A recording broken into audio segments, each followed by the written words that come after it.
Hey guys.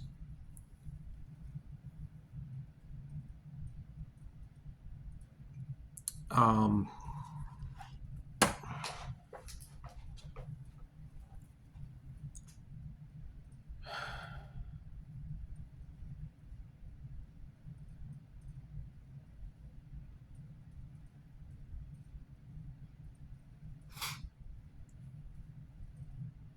this is kind of a auspicious video to make. I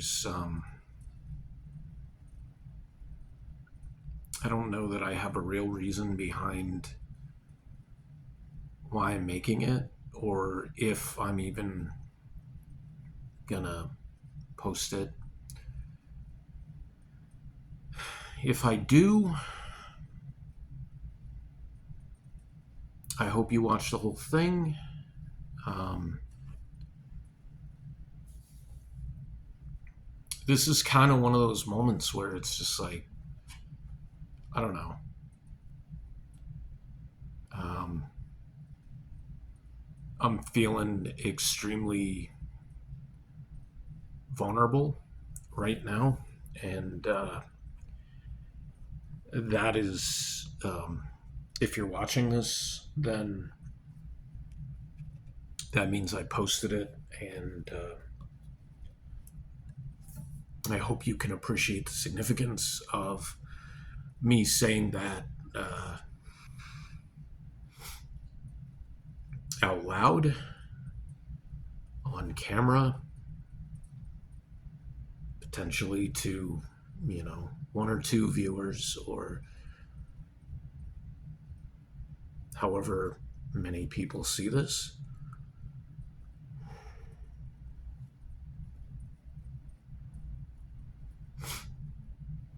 This has been a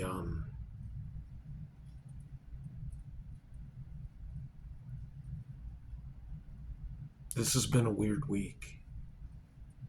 Nothing bad or out of the ordinary, or even good happened this week. Like nothing stupendous one way or the other. It's only Tuesday night, but it feels weird. Um, this month, August 2025, marks a weird kind of landmark in my life, and I messaged a really good friend today, and I told her what that landmark was, and it. I mean, her response made it seem like it's not that big of a deal, and I don't mean that she was downplaying, my feelings on it. Um, but it's been 10 years this month since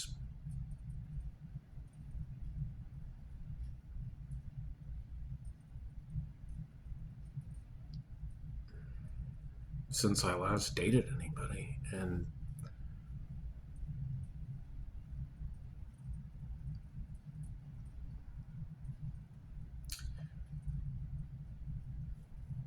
for the past couple of years, I mean, since 2021, I've been working on myself a whole lot with going back to therapy and being in therapy for like 2.5 years, and figuring out a lot about myself, and continuing to just, I feel like, really crush so much about who I am, right? Like, just own it and recognize it and be okay with it, and want to sit and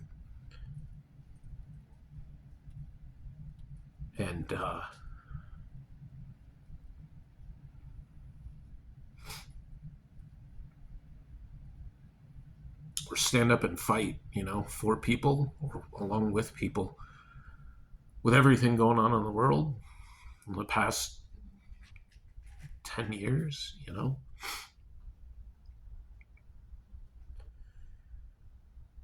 And I think about those things, and I think about in that time, there was kind of one glimmer of somebody who might have been interested, and then that petered out, and that's fine. Um, and I've lived alone for 9 years. Since my last roommate moved out, I wouldn't change that. Um, and I do enjoy my independence and being able to stay up late or go to bed early or not leave the house or leave the house or be able to do what I want to do as I want to do it. And that's all great. And a lot of people are like, a relationship won't make you happy, and I know it won't. I'm not saying finding somebody wouldn't make me happy, but I think the thing that people really fucking fail to realize is that just because they say that, that's the fucking equivalent of when you're around somebody who's depressed and you're like, well, have you tried cheering up or feeling better? Or why don't you just put on some happy music? Or why don't you just think positively, right?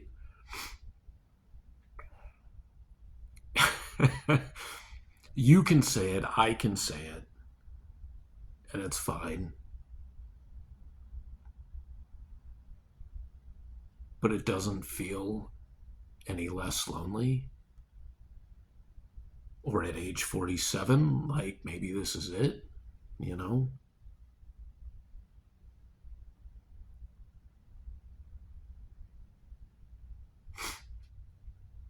I don't know if I'm going to post this. So if you're seeing this and there's a lot of pauses there, I mean, they're because I don't really know how to continue um, uh, uh, just saying it, you know. I like being by myself, but I don't like being alone. And I don't care for people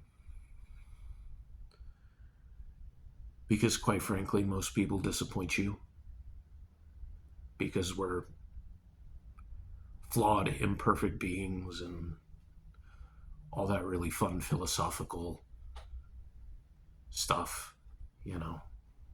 Um,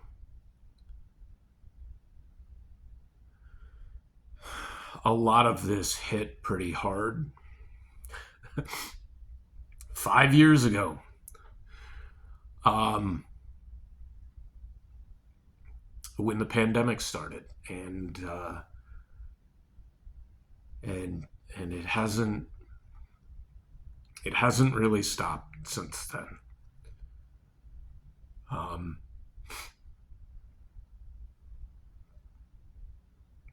Maybe being alone made it easier to deal with some aspects of it, but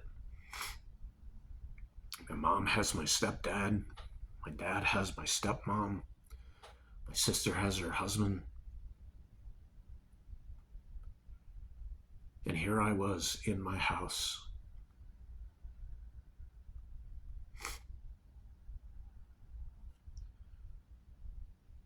Nobody to be able to hold on to, nobody to be able to cry with, you know? And that may sound weird, right?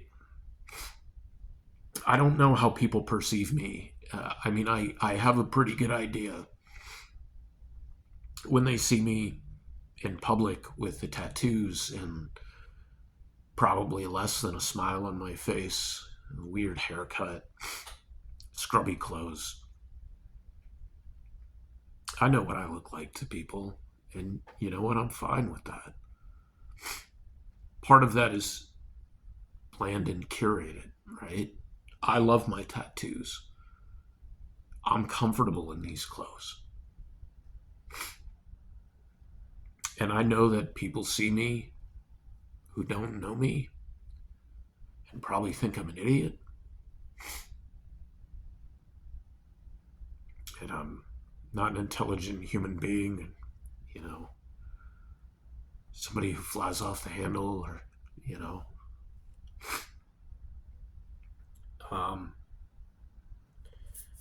in elementary school and junior high, they didn't really have a term for it yet, right? Like, you were either crazy or you had emotional issues. It wasn't mental illness. This was 30 something years ago, right? And this is something that I fucking dealt with most days of my life. This is something that I continue to deal with every day of my life. And it's never going to end. And that's not a pity party. That's not feel bad for me. That is what I'm hoping this vulnerability lets people see, that not everybody who is struggling is somebody that you see struggling, right?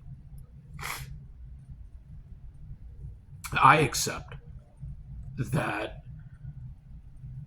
my mental illness is not something that goes away, right? I remember even before the bipolar 2 diagnosis,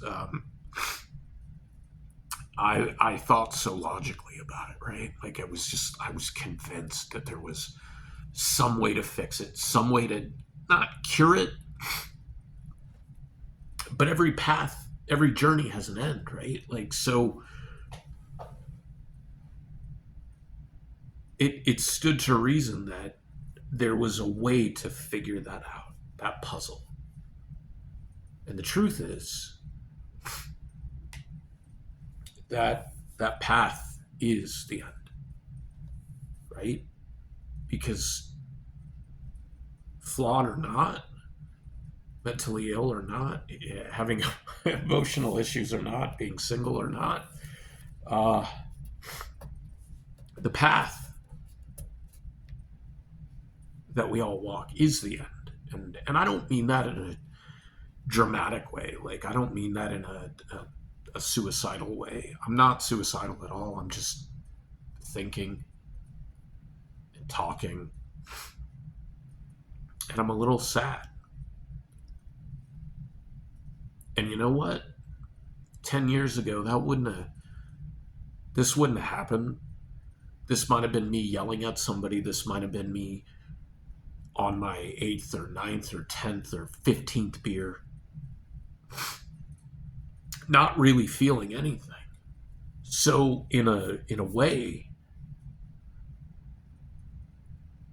being able to be vulnerable like this, being able to feel these things, is actually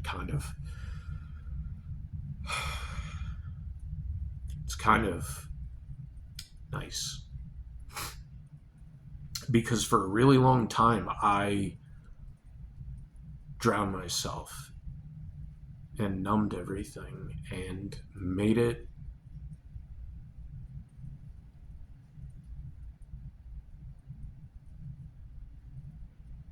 just go away, right? But when I woke up in the morning, I still had to deal with that.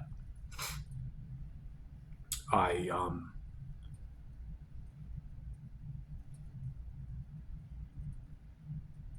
had to deal with whatever I did the night before. A lot of the art that I was drawing while I was drinking that heavily had to be fixed, corrected, and then still wasn't very good. I had to show up to work with hangovers, or being severely dehydrated or tired.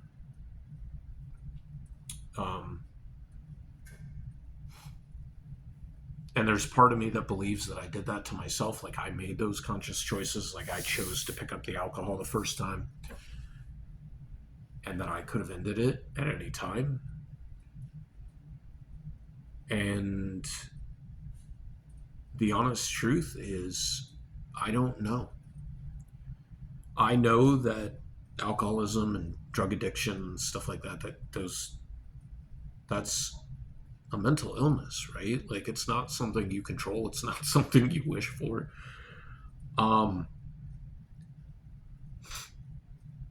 but this is also the face of somebody who back in 1998, 1999, something like that, wished for cancer so that I could beat it, because I needed something to pull me out of where I was. And it was my dad told me, next time wish for something else, because if you know the story, you know, uh, manifesting for ourselves, right? um, but yeah, this video started because um, I've been feeling pretty alone lately, and sometimes I question if that's my fault. I question if I'm intentionally doing this to myself. I question if this isn't what I want, because then I don't have to deal with people. Um,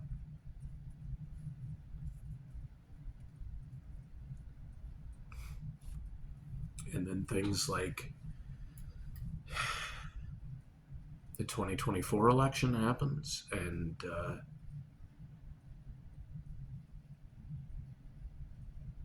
you don't have anybody to talk to about it, or hold on to, or cry with, you know?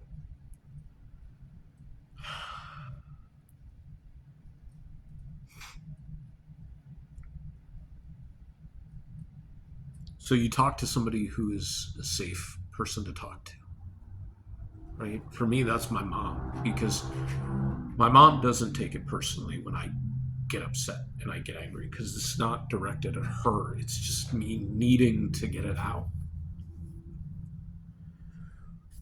Or I do like I do right now, except I don't have the camera turned on. And I just talk and I talk and I talk. And that's how I process things. I'm very visual, I'm very auditory. Uh,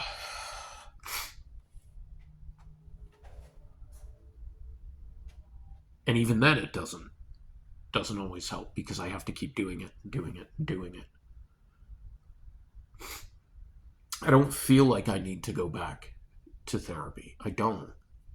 Um, I'm actually kind of surprised I haven't called my therapist and anything along those lines. But I guess that means that she did her job, right? First session in, she said, "My job is to get you out of here, to make sure that you have those coping skills, those coping mechanisms, and that thought process that you can conquer anything that comes along your way." Maybe not those words exactly, but figuring things out for yourself so that you can problem solve whatever's going on in your life. And the thing is even if I was still going to therapy, things don't happen as you're walking into the therapy office. They happen the day before, they happen the week before, they happen the week in between therapy, they happen the month that you weren't able to go to therapy, that your therapist was on vacation, that you had to cope with and deal with and figure those things out. Life happens. And a lot of the time, later into my therapy sessions, one of the big things that I talked to her about was feeling like my next step was finding somebody. And she said, well, there's the something hierarchy of need. And when you fulfilled the certain needs that you have, and the legitimate needs like like food, like shelter, like safety, that hierarchy changes of what you've established and what you've taken care of and what becomes your baseline, and then what you can move on to next. And I messaged my friend today telling her that it had been 10 years. She was just like, is that a bad thing? And I said, I don't know. You know, I listed all the things I've accomplished in that 10 years since I was with anybody. And it's a pretty significant list of things.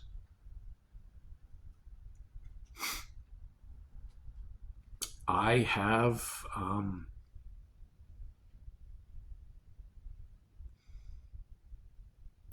done a lot in that time frame. I've gotten sober. I've figured out my mortgage so that I could take care of it at that point in time, to get rid of my roommates and to get rid of some of those stressors because of that. I said goodbye to Guri, and didn't turn back to drinking. I stayed with my plan, and I got the first issue of the Bubba Patrol out, the second issue of the Bubba Patrol out. And in spite of so many things standing in the way, so many detours and roadblocks, I got the third issue of the Bubba Patrol out. And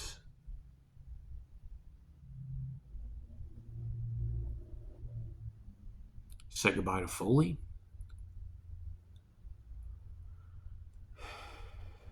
And then got the fourth and the fifth issues out. And said goodbye to Chica. Still didn't turn back to alcohol or anything harmful in that way or shape. Started a new path in terms of working on horror comics, something else that I really love.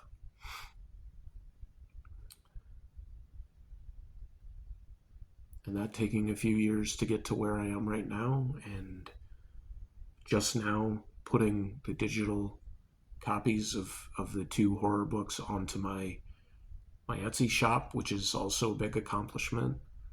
Just doing little things like that, like having the files is one thing, but actually doing it and putting them on there is another.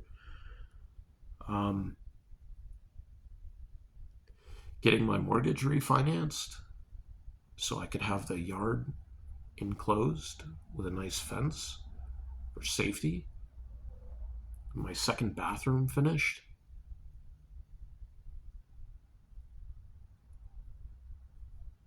My student loans forgiven, had bought a car and paid it off.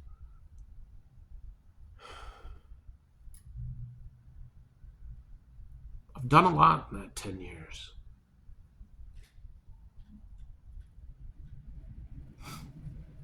I've made and lost quite a few friends in that time.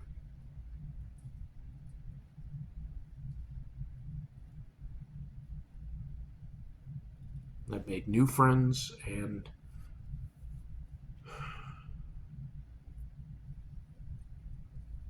fucked up family relationships.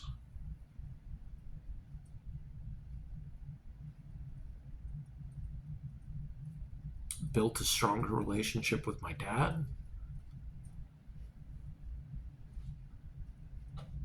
Realized by fucking up those relationships that I'm strong enough to stand on my own with some of this.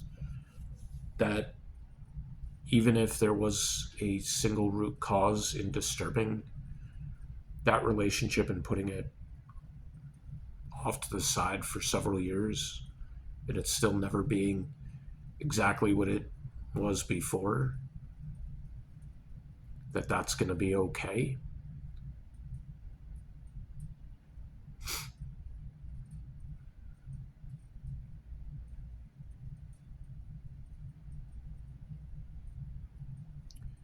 But it doesn't change the fact that today I felt extremely alone.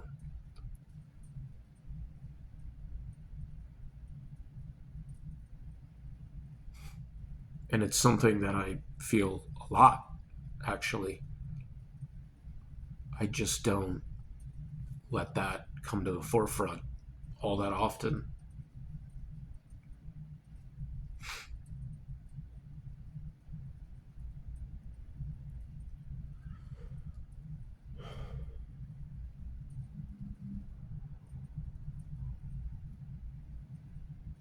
I don't know, you know, what I'm going to do in terms of that. Like I said, I'm not a huge fan of people, and in turn, I don't think people are necessarily huge fans of me.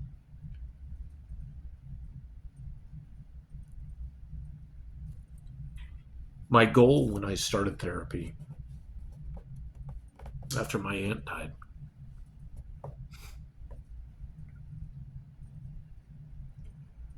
was to begin working on forgiving myself and realizing that I wasn't responsible for all these things that had happened, but it was also about dealing with loss. And not just loss of my aunt or my grandma or my grandpa or Foley in that fucking 1 year's time period. Uh, but some of the loss of myself, right? You know,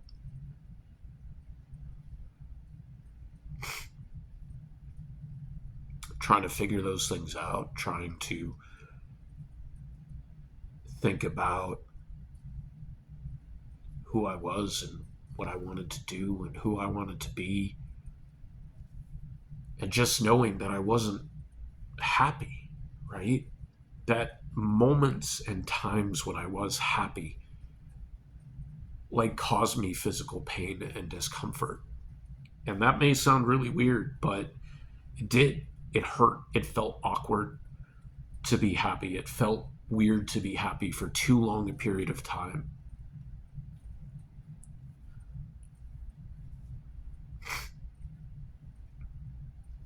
But the goal with that became going to therapy and learning all these things, learning all these ways to deal with life, my life, not everybody else's, to deal with my life and my issues, because those are the things I can control, right? I can't control anybody who's viewing this, whether they give it a thumbs up or a thumbs down, or they watch it all the way through, or they comment or they don't, or they subscribe or they don't, or they listen to me talking and think this guy's a loony, or they hear something in that, in my story, and they think, okay, that's a human being. Or I feel that way sometimes too. Um,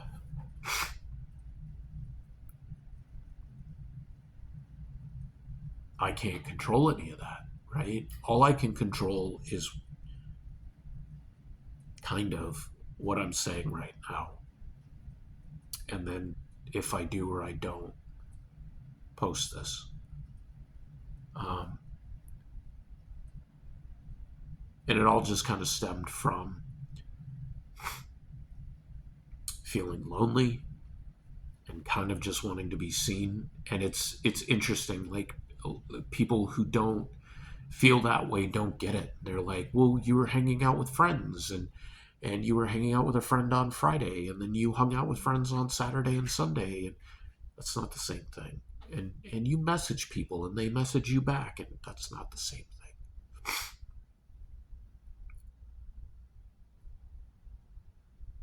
It's not. Telling you right now, that's not the same thing. I could be in a room in a coffee house or something surrounded by people, and I'm surrounded by people, but I'm still alone.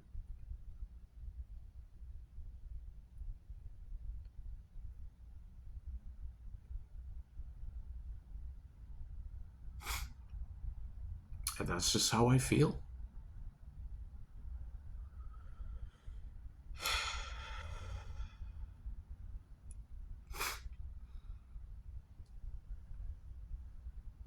And all I really want in my life is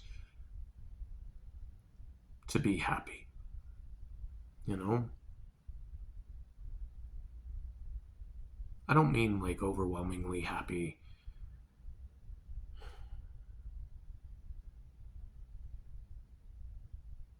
I just mean content, you know?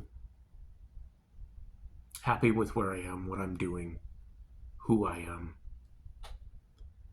until it's time to improve that, until something else comes along. And those are things that I'm working on, right? Looking at other job opportunities and really needing to get in gear with that. Um, Doing something that maybe is more art and design wise as a way to make money, branching out into horror conventions and horror shows to sell my new horror comic, telling a completely new story with new characters, new art style, new medium.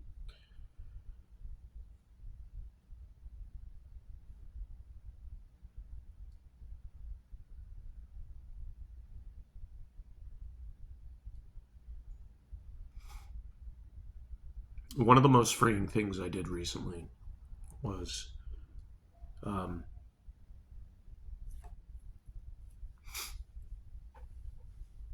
it was back in June.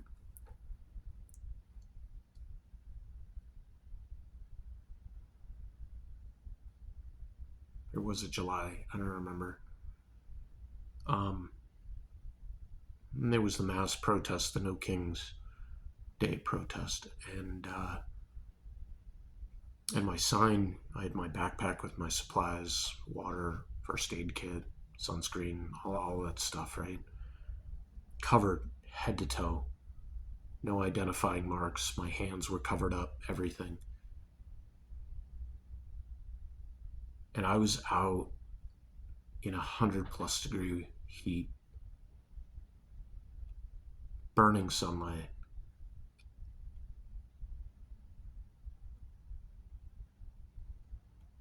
Hard to breathe because I was masked, covered up,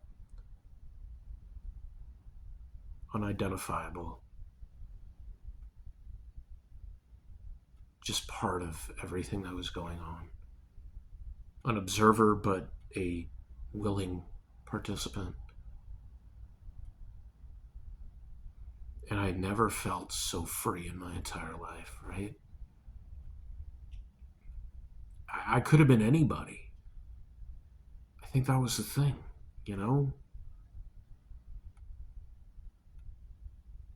I was anonymous.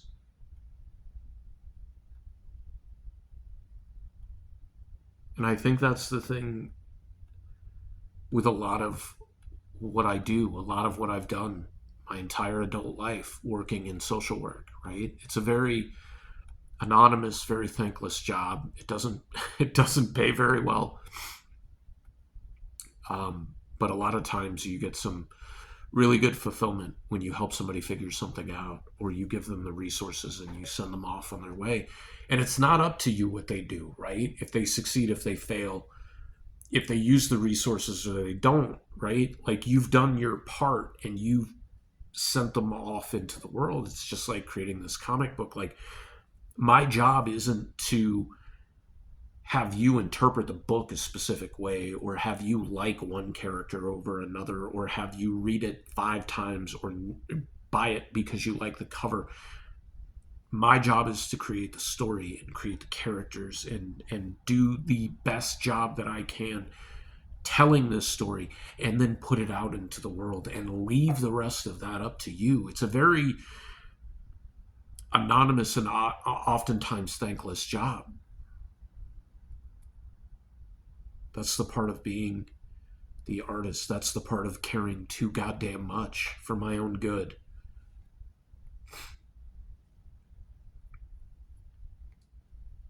And realizing that I can't control half of that, right? I can't control half of the outcomes. I can't control 99.9% of the outcomes or the reactions or anything like that, but I still send that out into the world.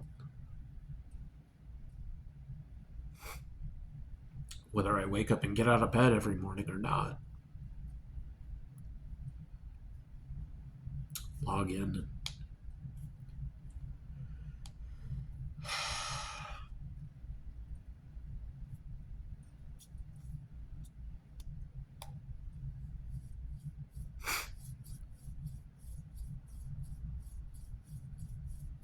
Sometimes it's a lonely existence.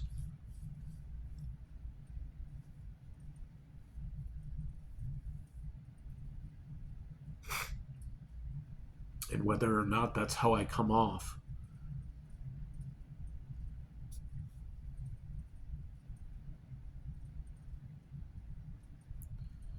that is how I feel.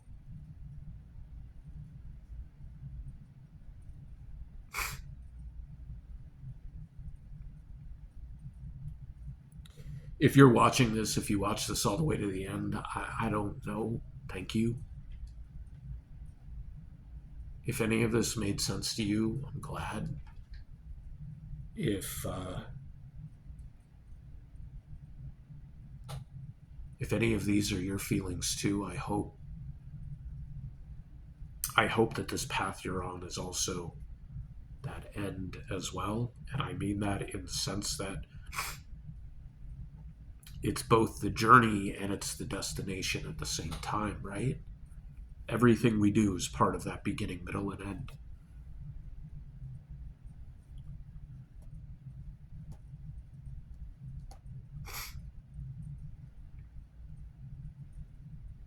And if not, I hope that there is something in there, in your life path, your journey, that makes more sense and that you glean from it, and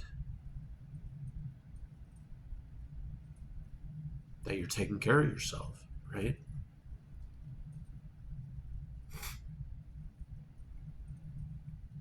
And that you give yourself some space and all that other therapist talking points, right?